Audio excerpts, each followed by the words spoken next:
Neil Moss here from Scibus. I'm a veterinarian and agricultural consultant working with the dairy and beef industry in New South Wales and beyond. Lucky enough to be here today with Tom Middlebrook here at Bowman Park up near Gloucester. We're going to be looking a little bit about some of Tom's strategies and some of the thinkings, I guess, this year with pasture and pasture management, recovering from some of the wet weather that we've had, getting some new pastures established, and a bit of thoughts around some of the fertiliser challenges and how that might be guiding some of our agronomic strategies this year.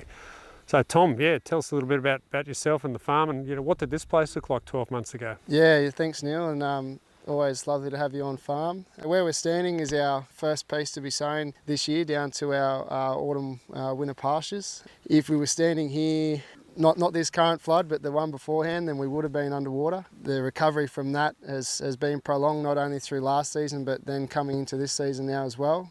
We were lucky enough not to get as affected with the floods this year as what some other people were. So we're standing in our earliest sown piece. It's a 22 hectare paddock, and the main reasons that we sow this paddock early was it's close proximity to the dairy, so it's readily available, and then it's also part of our double cropping system that we run in conjunction with other areas. Yeah, most years, Tom. Yep.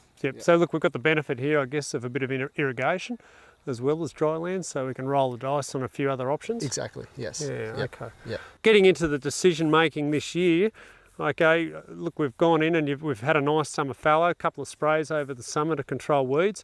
Beautiful soils here now and full moisture profile, and I guess we were probably 2 or 3 weeks behind where we'd want to be because we did have that large rain event. Yeah, so what have we planted, Tom? What have we gone in with here? So gone in again with, it's our fourth year in a row that we've just grabbed barley straight out of the silo. It's a cheap alternative, it's fairly cost effective and something which really, it gives us the early cover crop which we want, and as you and I have discussed, that it's something which, you need that early establishment, but our real milk comes from our ryegrass. So our focus is on putting in a high quality ryegrass, so we go with an Italian every year. So we had 60 kilos of barley, 19 kilos of night rye, and then accumulatively we had 8 kilos total of a combination of inoculated clovers. Okay, excellent. So look, a few interesting things there, and I guess we've always got to be a little bit cautious with some of the weed biosecurity issues of using stuff out of the silo. But look, it can be a good strategy to get us out of a corner, particularly when things are a bit tight. Yep. And that's certainly been very important, I guess, with some of the general cash flow issues we've seen on a lot of farms recently with drought and some of the challenges that have been, just the reality of farming at the moment. Yep. And really, we're not after a high performance oat or something that's going to last months. Yes. We really just want a flush of that early feed. Picks us up an extra 1.5, 2 tonne of dry matter at the front end of the season. Probably for $40, $50 a hectare. Yep. Very, very, very low cost, if that. Yep.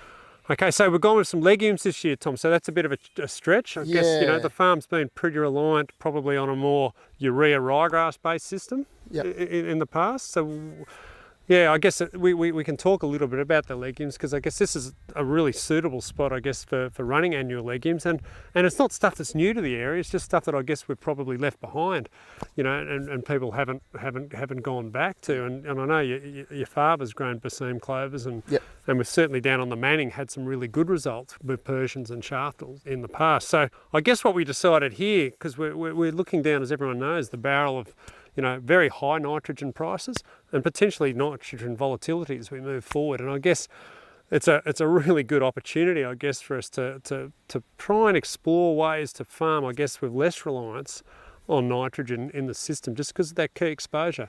And I think there's some very good environmental reasons for us to be thinking in that space as well that are, going to be positive in the long term. So, if we can achieve similar sort of results, and there's no reason why we can't with respect to forage yield by increasing that legume content to what we've had with just ryegrass, and if we can save or reduce our exposure to that nitrogen market, and potentially also improve the feed quality, particularly as we get later in the season where those legumes become more predominant, then I think it's going to be an excellent outcome for you.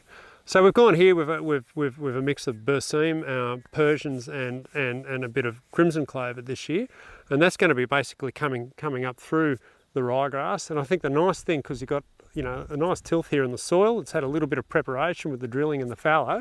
it's coming up with a lovely soft crumbly soil, so I see no issues with that legume getting up. You know, we've actually got some stuff actually starting to germinate now. You know, when was this planted, Tom? 6 days ago. So 6 days ago. So 6 days ago, it's sort of about the 20th of March, I think we've got that in the ground. Yeah, okay. Yeah, it was the 20th. I think thereabouts. So, you know, a little bit later than we'd like. I think, you know, normally we'd probably, here, even though it is a warmer climate, you guys have often planted on around the 1st of March before, haven't you? Yeah, absolutely. And the aim for us is to, we're often grazing feed around the 1st of April. The best we've sort of achieved is around that 40-day plant to first grazing scenario. Yep. So certainly this year, you know, we'd even still hope to be getting, you know, close to Anzac Day. If we can be rolling into it on Anzac Day, then, you know, we can have a bit of two up down at the pub with the boys and we can hopefully be having our first good feed of ryegrass while we're at it. But look, I think it's really, really encouraging what we're seeing. We've already got here some nice shoots of barley coming through.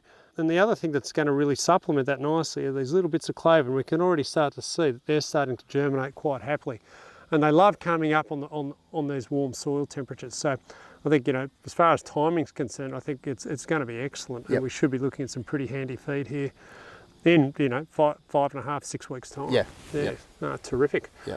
So Tom, you've done a few other things of nutrients. I mean, we're obviously very conscious of trying to, you know, manage our soils and our nutrient balance. You've done a bit of soil testing recently. Yeah, we did on the back of the big flood a couple of years ago. We got in and did some soil testing, and the reality is it's just something which needs to be done on a relatively regular basis, regardless. And I guess one of the things that we found, you know, a lot of our pH was in pretty good shape because there's been a bit of a liming history here in the past. The phosphorus levels weren't too bad, but the potassium was pretty light on across a lot of the farm. So I guess, you know, one of the opportunities that you've taken here, you've been doing a little bit more with dairy effluent on the farm. Yeah, well, I think one of our discussions we've had is about that.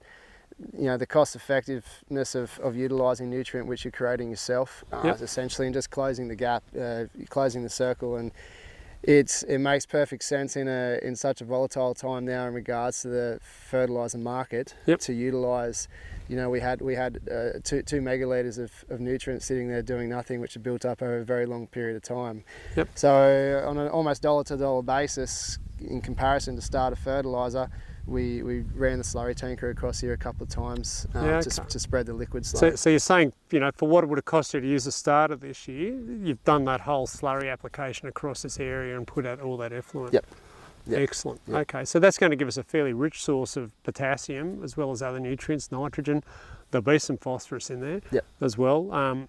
So I guess it's efficient utilisation of that nutrient, and probably more nutrient than you would have got out of one application of starter fertiliser as well. Do you know how much went on per hectare, Tom? I'm not 100% sure. I'd have to speak to the contractor, but we actually we did a pass on 55 hectares and then still had some left over, so we thought we'd go and do a second pass as well. Okay. So he's likely to be putting that out at sort of 20 cubic metres per hectare at least with that machine. Yeah. Well, I think that's going to set this paddock up really nicely as we move forward. And I think given the nitrogen prices, you know, moving high, you know, hopefully the clovers, or we know the clovers will have a great impact. I guess, you know, instead of our routine sort of 45 to 50 units of N that might be going on fairly frequently, hopefully we'll be able to pull that back to a lower rate, and that'll offset some of those costs. You know, we'll also have the benefit, if we don't overdo the nitrogen application, to some nitrogen fixation. I noticed you stressed that we'd inoculated the clovers with appropriate rhizobia at the front end. I think it's a very important consideration when we're putting legumes in that we do that, because, you know, they're not always there in the soil, you know, as we would expect. So really, I think, you know, hopefully we're set up here for a good year, and we'll be sitting, you know, 5 or 6 weeks' time. Watching the cows come into their first feed and hopefully watching that vat go up. That's the plan. Excellent. Thank you.